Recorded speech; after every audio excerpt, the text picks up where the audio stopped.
Hey YouTube, here is my tips how to turn your Mbx7tr Eco Tragedy into a racing, solid and durable bullet.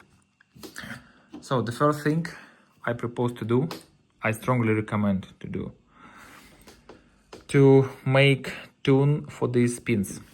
Let me show you.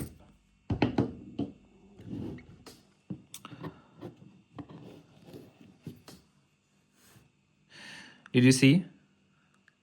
I removed a bit material to allow this screw hold pin in its proper way when the screw a bit loosed, because originally when you put wheels on this hexes it will not hold this pin on the same spot.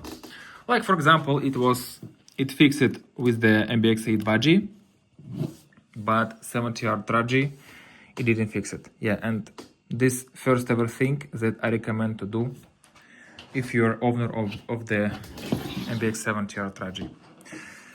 The second very important way that I read on the internet and I saw by myself on the competitions that Mugen 7 is it has a lot of tendency to break the front arms.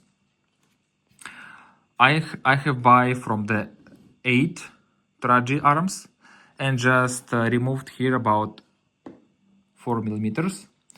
I also drilled longer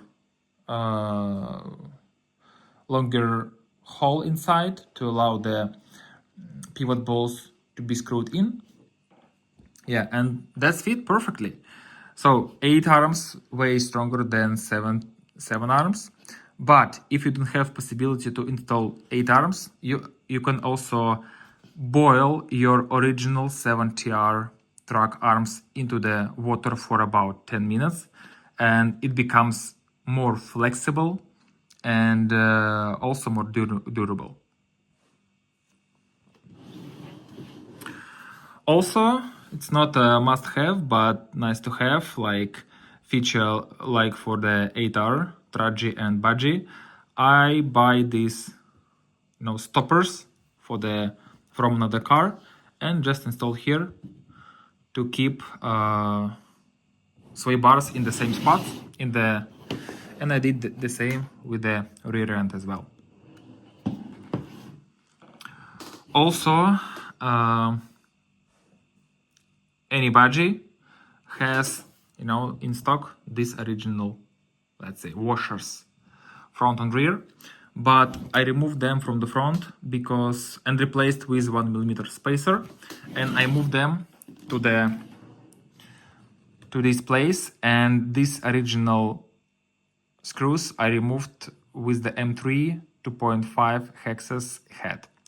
Again, for the 8 track this is in stock, but I decided to take this one because this screw is much more often to be unused, and yeah, it has a tendency with the 2 millimeter hex driver, it has a tendency to be stripped, so I replaced with the 2.5 hex head. Also, for the wing mount, as you can notice, I installed additional brace because when I opened lossy budgie, and I have a tendency to break this wing mount.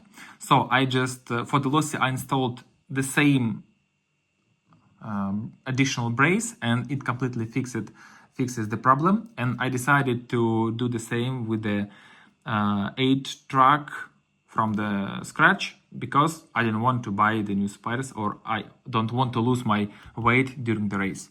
So this is very flexible material, but with this additional brace, it's completely on harder to bend it.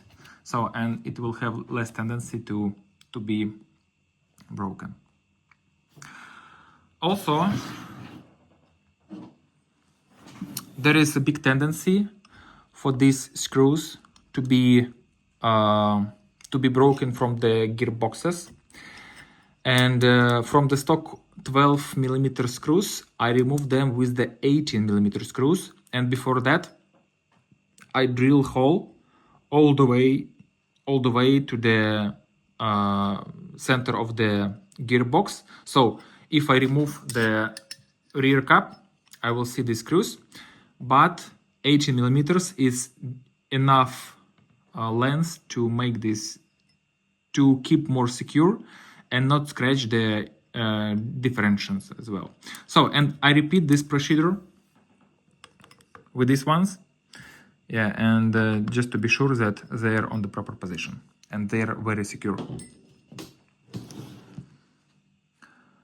Also, yeah, I had problem with all three differentials that they are not, they're not tight, holded in the same positions. For example,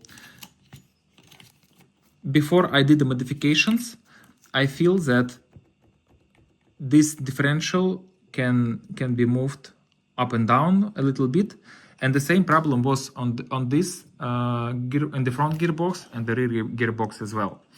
And what I did for the central gearbox, I just, did you see here, I removed maybe 0.1, maybe 0.2 material, and when I screw all 4 screws for this cap, it completely tight differential to the motor mount, and it stays on the proper position.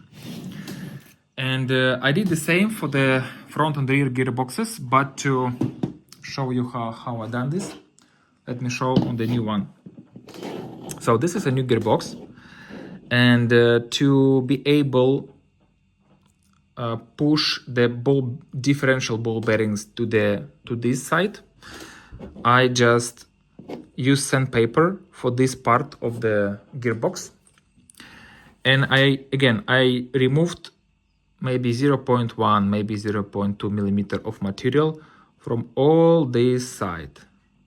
Yeah, and I used very small sand of paper, like 300, maybe 400, and I spent a lot of time for this, but now I feel it's on the one spot, and it didn't move. It didn't have any play back and forth.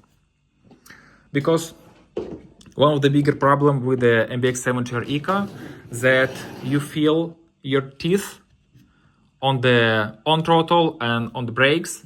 They are not. They are, how to say? They don't match between pinion and spur gear, and they have extra noisy. And this is also what was one of the problems, because your differentials has a play back and forth. So now it doesn't have any play, and I'm sure that it will not cause any additional noise in the front and rear gearboxes. Also, very important to shim properly. And now I started from the 0.2 millimeter shims from each side.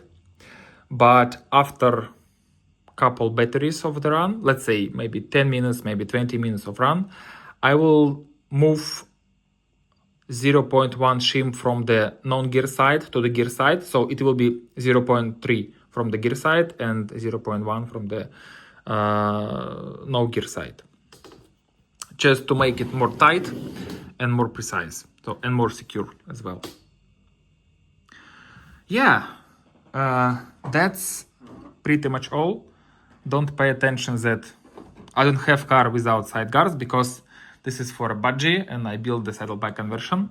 So I'm waiting the spares, I'm waiting servo, I'm waiting the motor, and I'm preparing for the new season. So take care, guys, and bye-bye.